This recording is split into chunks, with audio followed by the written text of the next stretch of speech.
56ರಷ್ಟು ಮೀಸಲಾತಿ ಉಳಿಬಾರದು ಅಂತ ಯಾರಾದರೂ ಮಾಟ ಮಂತ್ರ ಮಾಡಿಸಿದ್ದಾರೆಯೇ?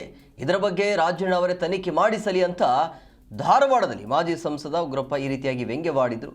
ವಾಲ್ಮೀಕಿ ನಿಗಮದ ಭ್ರಷ್ಟಾಚಾರ, ಎಸ್ಸಿಪಿ ಆಗಿರಬಹುದು, ಟಿಎಸ್ಪಿ ಹಣ ಡೈವರ್ಟ್ ಹಾಗೂ ಮೀಸಲಾತಿ ವಿಚಾರದಲ್ಲಿ ಪ್ರಹ್ಲಾದ್ ಜೋಶಿ ಅವರ ಸ್ಟೇಟ್ಮೆಂಟ್ ಆಗಿರಬಹುದು, ಸಂತೋಷ್ ಲಾಡ್ ಮತ್ತು ಬೊಮ್ಮಾಯಿ ಅವರ ಮೌನವನ್ನು ಪ್ರಶ್ನಿಸಿ ಬಾಯಿ ಬಿಡ್ರಪ್ಪ, ನಮ್ಮ ತಾಳ್ಮೆಯನ್ನು ಪರೀಕ್ಷೆ ಮಾಡಬೇಡಿ ಅಂಥೇಳಿ ಈ ಸಂದರ್ಭದಲ್ಲಿ ಎಚ್ಚರಿಕೆಯನ್ನು ಕೊಟ್ಟರು.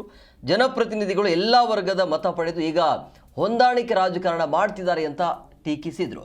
ಸೊ ಮನುವಾದಿಗಳಿಗೆ ಶೂದ್ರರು ಮತ್ತು ಮಹಿಳೆಯರು ಅಂತ ಹೇಳಿದ್ರೆ ಎರಡೇ ದರ್ಜೆ ಪ್ರಜೆಗಳು. ಪ್ರಧಾನಿ ಮೋದಿಯವರು ಮಹಿಳಾ ಮೀಸಲಾತಿ ಹೆಸರಲ್ಲಿ ಸಂವಿಧಾನದ ಹಕ್ಕನ್ನು ಕಸಿಯುತ್ತಿದ್ದಾರೆ ಅಂತ ಆರೋಪಿಸಿದರು. ಇನ್ನು ಮಹಿಳೆಯರಿಗೆ 33ರಷ್ಟು ಮೀಸಲಾತಿ ನೀಡಲಿ, ಅದರ ಜೊತೆಗೆ SC ST ಮತ್ತು OBC ಮೀಸಲಾತಿಯನ್ನು ಸಂವಿಧಾನದ 9ನೇ ಶೆಡ್ಯೂಲ್ಗೆ ಸೇರಿಸಲೇಬೇಕು ಅಂತ ಇದೇ ಸಂದರ್ಭದಲ್ಲಿ ಒತ್ತಾಯಿಸಿದರು. ಬಹುಶಃ ನನಗೆ ಅನ್ನಿಸ್ತಾ ಇದೆ, ಈ 56% ಮೀಸಲಾತಿ ಉಳಿಬಾರ್ದು ಅಂಥೇಳಿ ಯಾರಾದರೂ ಮಾಟ ಮಂತ್ರ ಮಾಡಿಸಿದಾರ, ಅದನ್ನು ತನಿಖೆಗೆ ಸನ್ಮಾನ್ಯ ಈಗ ಹೇಳಿದ್ದಾರಲ್ಲ, ಅವರೇ ತನಿಖೆ ಮಾಡಿಸೋದು ಸೂಕ್ತ. ಅಷ್ಟೇ ಅಲ್ಲ, ಇವರುಗಳು ಬಾಯಿ ಬಿಡದೇ ಇರೋವಂಥದ್ದು ಇದೆಯಲ್ಲ, 187 ಕೋಟಿ ವಾಲ್ಮೀಕಿ ನಿಗಮದಲ್ಲಿ ಭ್ರಷ್ಟಾಚಾರ ಆದರೂ ಒಬ್ಬರು ಬಾಯಿ ಬಿಡಲಿಲ್ಲ. SCP TSP ಹಣ ಡೈವರ್ಟ್ ಆದರೂ ಒಬ್ಬರು ಬಾಯಿ ಬಿಡಲಿಲ್ಲ. ಈಗ ನೋಡಿ, ಇಲ್ಲೇ ಕರ್ನಾಟಕ ಯೂನಿವರ್ಸಿಟಿ ಯಾರು PhD ಹುಡುಗರಿಗೆ STಗಳಿಗೆ 10,000 ರೂಪಾಯಿ, ಬೇರೆಯವ್ರಿಗೆ SCಗಳಿಗೆ ಕೊಡ್ತಾರೆ 10,000 ರೂಪಾಯಿ ಮಾಶಾಸ ಮಂತ್ಲಿ, OBCಗಳಿಗೆ ಕೊಡ್ತಾರೆ.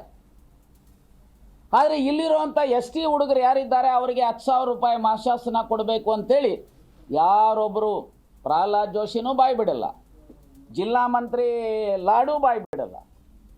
ಅಥವಾ ಈ ಕಾನೂನು ಇವತ್ತೇನು 56% ರಿಸರ್ವೇಷನ್ ಹೋಗಿರುವಂಥದ್ದನ್ನು, ಇದರ ಬಗ್ಗೆನೂ ಸಹ ಲಾಡು ಬಾಯಿ ಬಿಡಲ್ಲ, ಜೋಶಿನೂ ಬಾಯಿ ಬಿಡಲ್ಲ, ಬಸವರಾಜ ಬೊಮ್ಮಾಯಿನೂ ಬಾಯಿ ಬಿಡಲ್ಲ.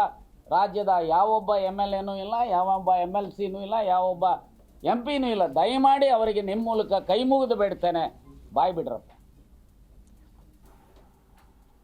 ಬಹುಶಃ ನನಗೆ ಅನ್ನಿಸ್ತಾ ಇದೆ, ಈ 56% ಮೀಸಲಾತಿ ಉಳಿಬಾರ್ದು ಅಂಥೇಳಿ ಯಾರಾದರೂ ಮಾಟ ಮಂತ್ರ ಮಾಡಿಸಿದಾರ, ಅದನ್ನು ತನಿಖೆಗೆ ಸನ್ಮಾನ್ಯ ಈಗ ಹೇಳಿದ್ದಾರಲ್ಲ, ಅವರೇ ತನಿಖೆ ಮಾಡಿಸೋದು ಸೂಕ್ತ.